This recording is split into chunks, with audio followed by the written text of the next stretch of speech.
물어보십시다. 급수가 무슨 뜻이냐면요. 급수라는 말은 이렇게 이해하시면 됩니다. 수열의 합, 보통 수열의 합을 나타내는 말도 되고 여기다가 무한이라는 말을 붙인 것도 이제 우리가 급수라고 해요. 그래서 무한수열의 합이라는 뜻이야. 너네는 어떻게 해석하면 되느냐? 수열의 합에다가 리미트 붙였다고 생각하면 돼요. 이런 거지. 어떤 수열이 있습니다. 보통 우리가 어떤 수열 AN이 있으면 얘 첫 번째 항부터 n번째 항까지 합을 SN으로 많이 나타내잖아. 요게 수열의 합이지. 여기다가 리미트 붙인 걸 우리가 뭐라고 부른다? 급수라고 부른다. 그래서 원래 급수의 의미는 뭐냐면 여기에 지금 수열 AN이 존재하는데요. 얘를 뭐 하라는 겁니까? 영원히 더하세요라는 뜻이야. 영원히. 영원히 더해달라. 영원히 더하게 되면 뭐 발산할 수도 있고 수렴할 수도 있는데 어떨 때 발산하고 어떨 때 수렴하는지 그놈들을 정리 한번 해보자. 수학적으로. 이게 급수라는 파트에서 우리가 다룰 내용입니다. 구체적으로 얘를 어떻게 구하느냐? 어떻게 구하니? 영원히 더한다는 표현이 굉장히 어색한데 어떻게 하시냐면은 우리가 AN까지만 더할 거예요. 앞으로 AN까지만. 그럼 요거 이제 우리가 SN이라고 하는 거잖아. 요 SN을 우리가 뭐라고 부르냐면은 수열 AN의 부분합이라고 부릅니다. 부분합. 전체 중에서 요만큼이라는 의미에서 부분합이라는 뜻이야. 괜찮죠? 그럼 이 부분합은 뭐라고 쓸 수 있냐면 우리 이때까지 표현으로 SN으로 쓸 수 있는 거죠. 문제는 여기까지만 더하는 게 아니고 계속 더하는 거잖아. 그럼 수학적으로 어떻게 표현하면 되냐? 방금 전에 얘기했지만 여기까지 더하고요. 그 n을 뭐 해버리면 된다? 무한대로 밀어버리면 이게 영원히 더한다는 뜻과 같은 표현이 된다는 얘기지. 괜찮죠? 그래서 첫 번째로는 급수를 나타내는 표현에 대해서 먼저 얘기를 한번 해볼 건데 제목을 적어볼까? 급수의 표현. 크게 세 가지 정도가 있습니다. 가장 첫 번째가 리미트 n이 무한대로 갈 때 SN 이런 식으로 나타내면 되고 그 다음에 시그마랑 또 뗄래야 뗄 수가 없어요. 시그마를 써서 나타내면은 SN 대신에 뭐라고 쓸 수 있었냐면은 SN 대신에 이런 식의 표현도 가능했거든. 시그마 K는 1부터 N까지 AK 이 표현 가능하지. 그래서 어떻게 표현도 가능하냐면 리미트 N이 무한대로 갈 때 시그마 K는 1부터 N까지의 AK 이런 표현도 가능하다. 애초에 얘랑 같은 놈이었으니까 급수의 표현은 이렇게도 나타내고 이렇게도 나타낸다. 됐니? 하나 더 있어. 하나 더 있어. 어떻게도 쓰냐면 이건 약속인데요. 시그마 n은 1부터 무한대까지의 an 이렇게 나타내기도 합니다. 의미는 와닿죠? 여기다가 1부터 무한대까지라는 얘기니까 계속 더한다는 뜻이 되는 거지. 그래서 급수를 나타내는 표현이 크게 이렇게 세 가지 정도가 있다. 제일 간단해 보이는 게 얘가 제일 간단해 보이죠? 그래서 얘는 누가 쓰는 거냐면요. 얘는 출제자들이 씁니다. 문제 출제자들이 쓰는 거예요. 그러니까 보기에는 좋아. 출제자들이 이렇게 나타내. 근데 우리가 문제 풀 때는 얘를 쓰지 않고요. 얘를 빨리 뭘로 바꿔야 되냐면 이걸로 바꾸는 거예요. 이게 학생용. 출제자용. 학생용. 이렇게 생각하면 돼. 이렇게 문제가 나오면 우리는 이렇게 바꿔서 푼다. 왜냐면 이거 앞에서 다 배웠던 거거든. 수원에서. 어떤 수열이 나왔을 때 수열의 합을 구하는 과정이잖아. 이거는 우리가 대수에서 전부 배웠던 내용이기 때문에 대수에서 배웠던 내용으로 수열의 합을 구한 다음에 마지막에 그냥 극한 처리만 해주시면은 급수도 계산이 가능하더라라는 겁니다. 예를 들면 이런 거야. 예를 들면 출제자들은 문제를 이렇게 내요. 시그마 n은 1부터 무한대까지의 어떻게 나타내면 되냐? n 플러스 1분의 1 이렇게 내는 거야. 출제자들 답을 구하시오라고 내는 거지. 그럼 너네는 얘를 뭘로 바꾼다고? 이걸로 바꿔서 풀어야 되는 거거든. 그럼 우리는 얘를 뭘로 바꾸느냐? 리미트 n이 무한대로 갈 때 요 수열을 시그마 취한 다음에 K로 바꿔가지고 이렇게 바꿔서 문제를 풀겠다라는 거지. 이렇게. 우리가 어제 했던 거네. 요거는 풀 수 있다는 거죠. 이거 풀면 얼마 나옵니까? 감탄 한번 해봐라. 벌써 까먹었어? 이거 풀면 어떻게 됐었냐? 이거 부분분수 변형하면은 k분의 1 마이너스 k 플러스 1분의 1 되잖아. 다 날라가고 맨 앞에 1 대입한 거 하나 남고 맨 뒤에 n 대입한 거 하나 남아가지고 1 빼기 n 플러스 1분의 1이니까 n 플러스 1분의 n 되는 거잖아. 그래서 요거 계산했더니 얼마 나온다고요? n 플러스 1분의 n. 요렇게 나온다는 얘기지. 그러니까 얘가 1로 수렴하는구나. 이렇게 알아낼 수 있다는 얘기지. 이게 급수의 일반적인 표현이고 그걸 우리가 학생용으로 바꿔서 이렇게 풀어주시면 이게 일반적인 급수의 풀이가 되더라는 거예요. 괜찮죠? 이게 급수의 가장 기본적인 내용이고 이 내용이 어디 있는 거냐면은 16페이지에 메뉴에 1번에 나와 있습니다. 그러면 급수도 결국에는 뭐가 되는 거냐면 보시다시피 급수도 결국에는 극한이거든요. 어쨌든 SN도 하나의 수열인 거잖아. 어쨌든 어떤 수열의 극한이기 때문에 얘도 뭐 할 수 있냐면 수렴할 수도 있고 발산할 수도 있다는 얘기죠. 수렴한다면 얘도 이런 식으로 이 값은 뭐 S로 수렴합니다 라고 쓸 수 있고 그게 아니고 발산한다면 발산한다는 표시 같은 것들도 할 수 있다라는 거지. 아무래도 우리는 주로 수렴하는 수열 위주로 접근하겠네. 급수 위주로. 그쵸? 그래서 급수는 이런 식으로 풀어주시면 된다. 기반이 전부 수열에 있는 거죠. 이게 1번 내용이고요. 2번은 직관적으로 이해하는 수밖에 없습니다. 애초에 교육과정에서 직관적으로 여러분들한테 이해시키는 거라서. 제목이 뭐냐면 급수와 일반항 사이의 관계죠. 두 번째 내용은 시그마 n은 1부터 무한대까지 an. 이게 급수죠. 표현하긴 이렇게 많이 표현한다 그랬어. 그리고 an이면은 요거를 말하는 거네. 얘하고는 어떤 관계가 있는가? 좀 더 구체적으로 얘기하면 그냥 an이 아니고요. 리미트 n이 무한대로 갈 때 an. 요거를 말합니다. 급수의 수렴 발산에 의하여 an의 수렴 발산이 정해진다. 이게 관계가 정확하게 정해져 있다는 거거든. 요 관계. 얘네들은 어떤 관계를 가지나. 그래서 교과서에 나와 있습니다. 교과서에 뭐라고 되어 있냐면 다음과 같이 그냥 알려져 있다. 외워라. 이런 식으로. 그래서 어떻게 되어 있냐면은 교과서에 시그마 n은 1부터 무한대까지 an이 급수가 수렴하면 어떤 일이 발생하느냐? 리미트 n이 무한대로 갈 때 an은 0으로 수렴한다. 이게 급수와 수열 an의 극한 사이의 관계식이 되는 겁니다. 뭔 말인지 모르겠죠? 네. 이런 뜻인 거거든. 내가 한번 직관적으로 여러분들을 이해 한번 시켜볼게요. 급수가 수렴한다는 얘기는 계속 영원히 더했을 때 어떤 일정한 값이 나와야 된다는 거거든. 그치? 그러면 계속 더하는 거야. 계속 만약에 더하는데 an이 1로 한번 수렴해. 예를 들어 봐봐. an이 1로 한번 수렴해봐. an이 1로 수렴한다는 얘기는 계속 가다 보면 이 수열은 어느 순간부터 11111 계속 나온다는 얘기잖아. 맞아? 11111 계속 나오면 계속 더했을 때 수렴할 수가 없고 1씩 계속 커지니까 무한대로 발산해버리겠죠. 이해돼? 계속 더해서 수렴하려면 어느 순간부터는 누가 계속 나와야 된다는 얘기야. 00000이 계속 나와야 된다는 거야.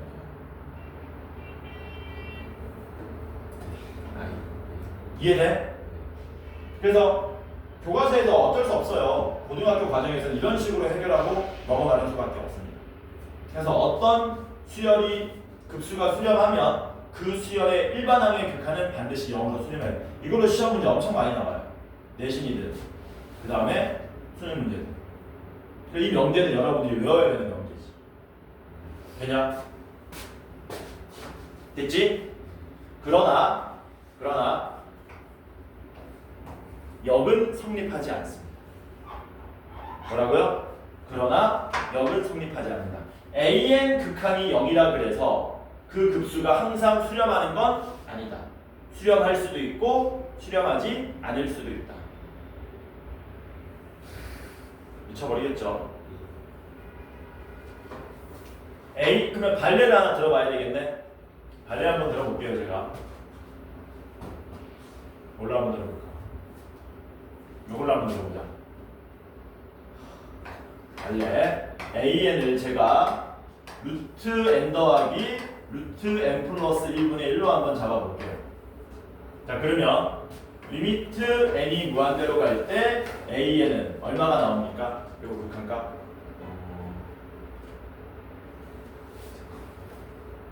야 n이 무한대로 가면 루트 n도 어디로 가는 거니? 같이 무한대로 가는 거지. 루트 n 무시하면 안 됩니다. 2분의 1차도 쟤도 무한대로 가는 거야. 무한대 더하기 무한대분의 1이니까 요거 0으로 수렴하죠. 맞습니까? 근데 이 상태에서 뭘 한번 구해보자는 겁니까? 시그마 n은 1부터 무한대까지의 AN도 같이 한번 구해보자는 거지. 구할 수 있어. 왜? 요거를 뭘로 바꾼다 그랬냐? 학생용 표현으로 바꾼 다음에 어제 배웠던 하필 또 어제 배웠네? 어제 배웠던 수열의 합을 사용하면 되는 겁니다. 그럼 얘는 뭘로 표현 가능해요? 학생용 리미트 n이 무한대로 갈 때 시그마 k는 1부터 n까지의 ak를 쓰면 되지. 근데 ak가 루트 k 더하기 루트 k 플러스 1분의 1이기 때문에 이게 어제 배웠던 이항 분리 두 번째 모양이었죠. 이항 분리 세 가지 모양이 뭐였습니까? 부분분수 변형, 무리식 유리와 로그의 성질 이렇게 세 가지 있었잖아. 그럼 이걸 우리가 계산 한번 해보자는 거예요. 이거 계산할 수 있죠? 그럼 계산하면 어떻게 되냐? 이것만 계산해보면 마이너스에 루트 k 마이너스 루트 k 플러스 1하고 여기에다가 시그마 k는 1부터 n 이렇게 되는 거였죠. 그러면 마찬가지로 k 플러스 1 차이 나니까 대입하면 다 사라지고 맨 앞에 1 대입한 거 하나 남고 맨 뒤에 n 대입한 거 하나만 남는 거였지. 그래서 뭐만 남습니까? 마이너스 플러스 돼서 루트 n 플러스 1 되고요. 마이너스 이렇게 남는 거였지. 그래서 이 동그라미 계산하면 얼마 나온다고? 얘 나온다는 얘기지. 따라서 얘는 계산하시면 리미트 n이 무한대로 갈 때 루트에 n 플러스 1 마이너스 1 이렇게 되겠네. 그럼 n이 무한대로 가면 이거 어디로 발산하니? 무한대로 발산하지. 급수가 얼마로?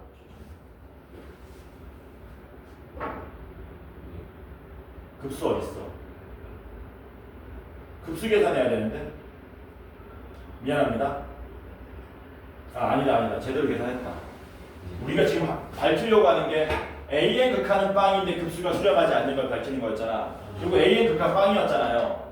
근데 급수는 무한대로 발산했잖아요. 그래서 대표적인 뭡니까? 이게 여기 성립하지 않는 발레가 되다라는 거죠. AN은 이해는 됐어요. 이해는 돼? 이거 말고 좀 더 유명한 거 하나 보여줄게. 이거 말고 요거는 여러분들이 좀 들어보고 저런 게 있구나 한번 해봐야 돼. 발레 하나 더 들어볼게요. 이번에 발레를 뭘로 주냐면 n분의 1로 한번 들어보겠습니다. n분의 1. a의 극한 얼마예요? n이 무한대로 갈 때 n분의 1의 극한은 당연히 빵이죠. 맞지? 그 다음 뭘 계산할 거냐면은 시그마 n이 무한대로 n이 1부터 무한대까지 갈 때 n분의 1 계산 한번 해보자는 겁니다. 얘는 우리가 배웠던 모양으로 하는 게 아니고요. 처음 나오는 모양이야. 이거 계산하면 이런 뜻이죠. 1분의 1 더하기 2분의 1 더하기 3분의 1 더하기 영원히 더하세요. 이렇게 되는 거지. 맞아? 이거를 내가 좀 많이 써볼게. 뭐라고? 많이 한번 써볼게. 좀 많이 써야 돼.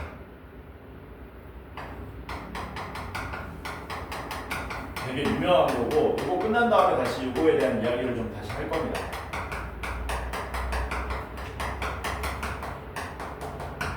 이렇게 되죠. 맞냐? 그러면 시그마 얘 말고 여기다가 새로운 뭔가 숫자들의 합을 하나 만들 건데 뭘 만들 거냐면 이렇게 만들 겁니다. 1분의 1 더하기 2분의 1 더하기 4분의 1 더하기 4분의 1에 더하기 8분의 1 더하기 8분의 1 더하기 8분의 1 더하기 8분의 1에 뭐 하는 거냐면 요놈하고 요놈 비교 한번 해보세요. 그대로 쓴 거고요. 2분의 1도 그대로 쓴 거고요. 우리가 예시를 든 n분의 1의 급수에 여기는 3분의 1 더하기 4분의 1이 있었는데 4분의 1 더하기 4분의 1 쓴 거고요. 그 다음에 5분의 1부터 8분의 1까지 합이 있었는데 거기다가 그냥 8분의 1 4번 더한 거고요. 얘는. 그 다음에 뭐 하는 짓이겠니? 이거 8개 나올 거 아니야. 8개 대신에 뭐 쓰겠니? 찍어봐. 16분의 1 몇 번 더한가? 8번 더하는 거야. 네, 5, 6, 7, 8. 그 다음에 17분의 1부터 32분의 1까지 얘랑 비교해서 그 다음 뭐 적겠니? 32분의 1을 16번 더하는 거야. 왜 이런 짓을 하냐면 봐봐라. 노란색 동그라미하고 여기 주황색 동그라미 대소관계를 한번 비교해 볼 거야. 노란색이 크니 주황색이 크니? 당연히 주황색이 작죠 이놈아. 그렇네요. 주황색이 작지? 아 예. 작지? 왜냐면은 적어도 모든 항의 항들이 이 노란색보다 저보다 작거나 같은 놈들이잖아. 예. 그치? 근데 주황색을 잘 보시면은 요거 1이죠? 요거 2분의 1이죠? 얘도 2분의 1이죠? 얘도 2분의 1이죠? 얘도 2분의 1이죠? 그 다음에 32분의 1, 16개 2분의 1이죠? 64분의 1, 32개 2분의 1이죠? 뭐야? 2분의 1이 계속 나오지? 영원히 나오지? 얘가 어디로 발산한다는 얘기야? 얘가 무한대로 발산한다는 얘기야. 그러면 노란색은 주황색보다 더 컸기 때문에 얘가 무한대로 발산했으므로 얘도 어디로? 무한대로 발산할 수밖에 없다는 얘기지. 그래서 이거 되게 유명한 겁니다. 급수가 수렴하면 a의 극한은 빵이다의 가장 유명한 관례 중에 하나예요. 됐냐? 됐지? 여기 안 나와 있지? 네, 여기 안 나와 있습니다. 여기는 특강용 교재로 발간된 거기 때문에 이런 내용들을 다시 담을 수가 없어요. 여기까지 됐냐? 여기까지 했으면 이제 어떤 내용을 우리가 좀 한번 짚고 넘어가야 되냐면 P급수라는 걸 한번 짚고 넘어가야 돼요. P급수. P급수. 어떤 급수의 이름이 아니고요. 방금 전에 다뤘던 차수에 대한 이야기입니다. 그럼 이건 또 뭔 개소리입니까? 뭐냐면 이런 거거든. 들어 그냥. 시그마 n은 1부터 무한대까지의 n의 p제곱분의 1 요 급수에 대한 수렴 발산을 정리해 놓은 게 P급수야. 교육과정은 아닌데 알아놓으면 문제 푸는데 도움이 아주 많이 됩니다. 계산하는 데 있어서. 여기서 P가 1이면 아까 방금 전에 다뤘던 거 나오지. P가 1이면 발산하는 거잖아. 근데 문제가 뭐냐면 얘가 P가 1보다 크면요 무조건 수렴한다고 밝혀져 있어요. 그리고 P가 1 이하면 무한대로 발산한다라는 게 알려져 있다. 이게 P급수입니다. 그러니까 너네 뭐 어디서 봤는지 모르겠는데 시그마 n은 1부터 무한대까지의 n 제곱분의 1이라는 거 우리가 교육과정에서 계산할 수는 없거든. 계산할 수는 없는데 이게 수렴해. 계산할 수는 없으나 수렴해. 본 사람 있을 거야. 뭐 6분의 파이 제곱 뭐 이런 식으로 수렴한다라고. 본 적 없어요? 이거 수렴할까? 발산할까? 수렴한다니까? 수렴한다니까? 이해되지? 그러니까 내가 아까 전에 발레가 성립하지 않는 가장 첫 번째 들었던 내용이 뭐였냐면 이거를 내가 너네한테 발레로 보여줬었거든. n은 1부터 무한대까지의 루트 n 더하기 루트 n 플러스 1분의 1 요거 요 모양 보여줬었잖아. 요거 잘 보면은 n은 몇 차식이니? 우리가 굳이 차수로 얘기하자면 2분의 1차잖아. 2분의 1차는 여기에 들어가는 거죠. 그래서 얘가 발산했다라는 거예요. 굳이 계산해보지 않아도 얘는 뭐하다는 사실, 발산한다는 사실을 알 수 있다는 거죠. 이게 P급수의 내용이에요. 이게 끝이야. 그리고 앞으로 이제 문제 푸는데 이게 나올지 안 나올지 모르겠지만 하나 나와라. 저기 있네. 야, 20페이지에 나왔다. 20페이지에 1번에 6번 한번 봐봐요.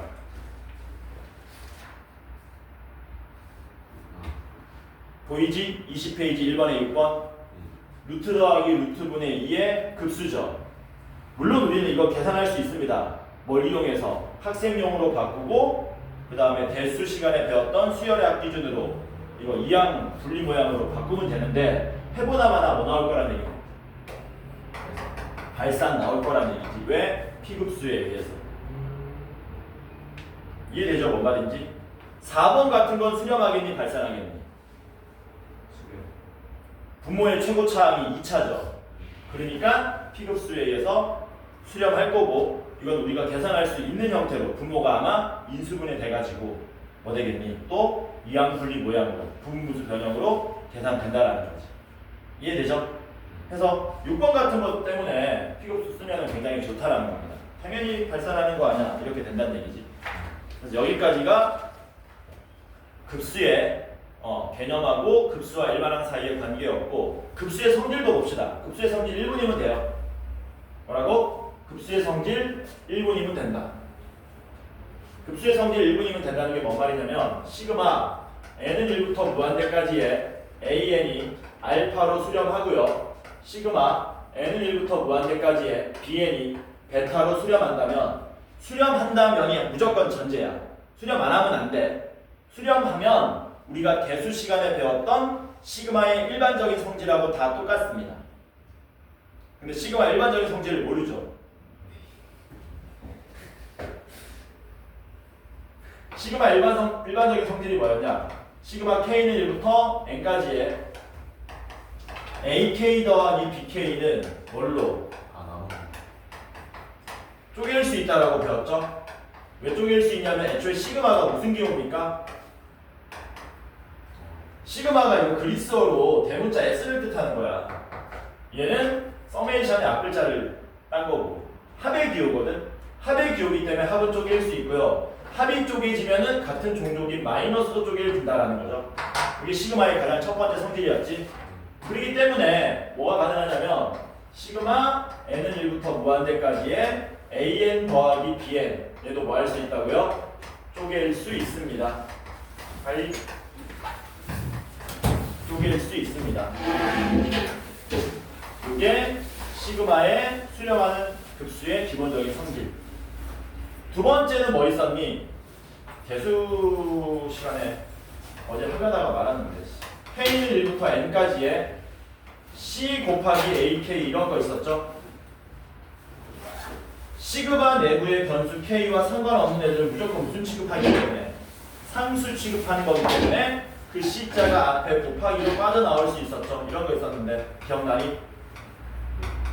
그러니까 예를 들면 이런 거야. 너네 시그마 n은 1부터 10까지 2n 제곱을 계산하라 그러면 2를 앞으로 끄집어내고 시그마 n은 1부터 10까지 n제곱 이런 식으로 계산해도 상관없다. 이 얘기하는 거지. 괜찮죠? 이게 두 번째 성질이었고 마지막 성질이 뭐였습니까? 마지막 성질은 급수하고 상관은 없어요. 마지막 성질은 뭐였냐면 이건 어제 했던 건데 시그마 k는 1부터 n까지의 c 이런 거 있었죠. 이거 계산 어떻게 된다고 했니? c가 n개 있는 거니까 n 곱하기 c 이렇게 계산하는 거였죠. 이게 시그마 기본 성질인데 수렴하는 급수들은 뭐다? 다 같이 성립한다라는 거지. 그래서 첫 번째 쪼갤 수 있다였고요. 두 번째 뭐겠니? 시그마 n은 1부터 무한대까지의 c 곱하기 an은 c 곱하기 시그마 n은 1부터 무한대까지의 an으로 계산할 수 있다. 여기까지가 급수의 수렴하는 급수의 일반적인 성질들. 그러니까 그냥 가볍게 쓰면 된다는 얘기야. 수렴한다면 그냥 막 더하고 빼고 실수배 바깥으로 뽑아서 계산하면 된다는 거지. 그래서 여기까지가 3강 급수의 내용입니다. 쉬었다가 여기 문제들 한 3개 정도 풀어보고 등비급수로 넘어가도록 하겠습니다. 좀 별거 같니? 네. 좀 안 어렵디? 시험이요? 어.